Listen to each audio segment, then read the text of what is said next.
pretty good. I feel like that seems to be For a street tire, yeah. good range for this tire. So let's do like, 5 laps or so. I know I'll probably have to go, but Yeah. my girlfriend's getting a haircut. Oh, really? She wants me to be there.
I'd say the biggest thing was the vision was a little behind the car in the beginning.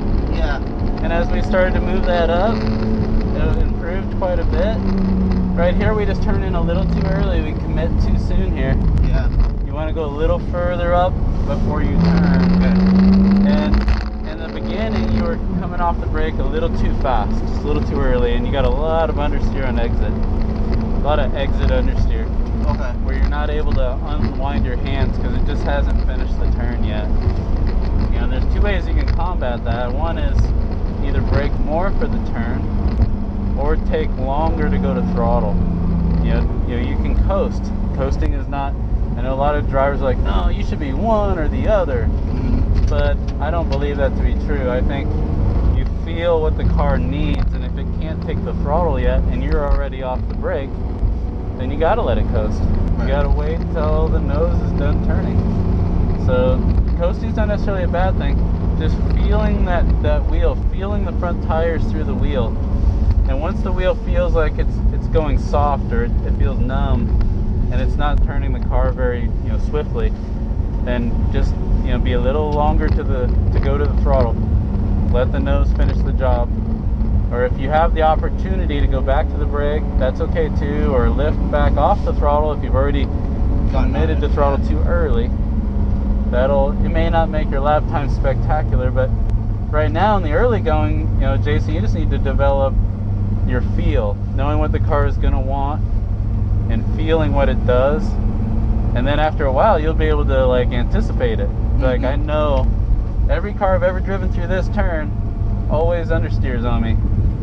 Right? And then right about here is where it starts to happen. Mm-hmm. And you have to crank the wheel, and you're trying to give it throttle and cranking the wheel, and it just doesn't work hand in hand. Yeah, that's a little off camber there, yeah? Yeah. Yeah, that turn is. If you have pretty good technique, to kind of generalize it, from the apex onward, you shouldn't add any more steering. You should be releasing steering. If you lined it up right and you balanced the car right, you should get to the apex and be unwinding to neutral. Doesn't mean very fast, but as long as you're starting to let go of it. Right, shouldn't be adding more. Yeah, if you get to your apex and beyond it, and you're still holding a lot of steady state steering, or you're having to add more to compensate for the understeer, and we didn't do something quite right, as we approached that apex. We were either not slowing it down enough, or maybe we jumped off the brakes too fast and we let the nose come up just when we needed it to steer. Think about the balance going into the apex there. Should be unwind on our way out. Open your hands on the way out. Okay. But that's pretty darn good, man. 104.6. Pretty good. Cool. So, and that was lap 3. That was just when I started reminding you a little bit about vision. Mm-hmm. But we still weren't really balancing the car that well through this section back here. Mm-hmm. So there's a lot more time in there. You probably got a 103 in you. And I know the times slow down when I start talking to you, because you're like, wait, what? Huh? Yeah. What do you mean? Yeah. So they always slow down a little bit, but just think about your technique. Don't approach every turn like a sledgehammer. Just like Bob always says, he's like, that's a beautiful girl, you just gotta make love to her, don't fuck her. Yeah. So, the smoother you are in here, the better it's gonna get. But I thought you did quite well in the last few laps over here in turn 1. Okay. In the early laps, we were overslowing it. We were getting in there way too hard on the brake. Mm-hmm. And downshifting to second, which is going to slow it down even further. Yeah, leave it in third through there. Yeah, leave it in third. Even though it doesn't sound as crisp, it's allowing the car to roll more speed through the turn. But you downshift to second, that motor deceleration